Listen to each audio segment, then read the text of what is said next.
გუშინ საქართველოს ნაკრებმა მიხეილ მესხის სტადიონზე უმასპინძლა იაპონიის ნაკრებს და ანგარიშით 35-24 დაამარცხა.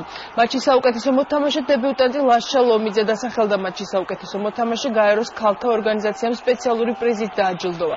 სოლიდარობის მოძრაობა გენდერული თანასწორობისთვის He for She's ფარგლებში ეროვნული ნაკრები გუშინ მოედანზე გოგონებთან ერთად წარსდგა, რომლებიც სპეციალურ მაისურებში იყვნენ ჩაცმული. ეროვნული ნაკრები უკვე 3 წელია აქტიურადაა ჩართული ქალთა მიმართ ძალადობის კამპანიაში.